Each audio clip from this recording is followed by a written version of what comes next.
How environment can kill God-given potential. The Bible teaches us that God places potential inside every person, but it also warns us that potential can be suppressed, delayed, or destroyed by the people we surround ourselves with. Proverbs 13:20 says, "He who walks with the wise will be wise, but the companion of fools will be destroyed." That verse is not poetic, it is practical. The eagle among chickens. Imagine an eagle raised among chickens. The eagle eats what they eat, lives how they live, thinks how they think.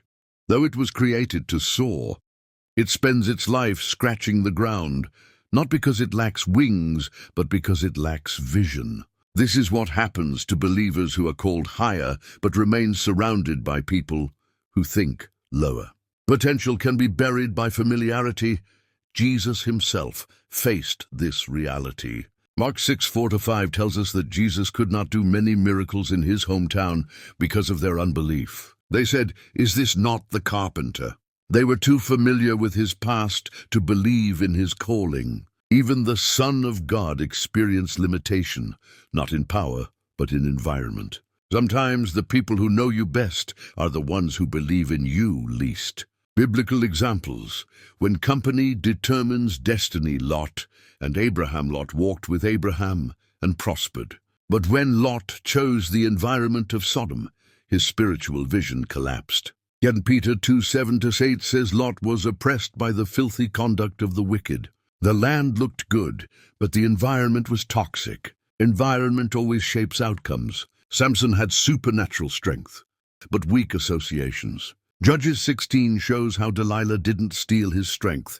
His discernment was already gone.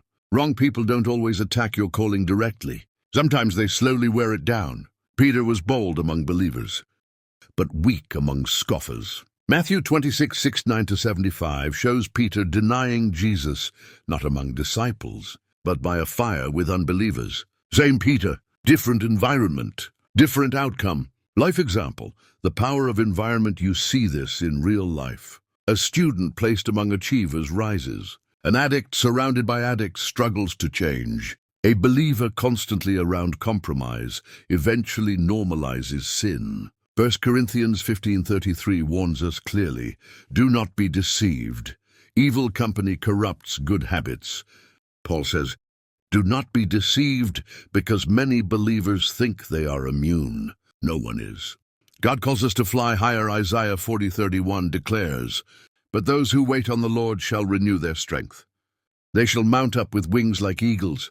Notice, eagles don't fly with chickens. They rise. They separate. They follow the wind. Sometimes God's call to growth is a call to change who you listen to. Jesus chose his circle. Carefully, Jesus loved everyone, but he didn't give everyone access. He preached to crowds. He taught the 70. He discipled the 12. And he revealed his glory to 3. Your access determines your influence. Not everyone deserves a front row seat to your purpose. The call to separation is not pride, it's obedience. 2 Corinthians 6:17 says, "Come out from among them and be separate, says the Lord." Separation is not rejection, it's protection. God is not calling you to abandon people, but he may be calling you to change proximity. Final call if you feel stuck.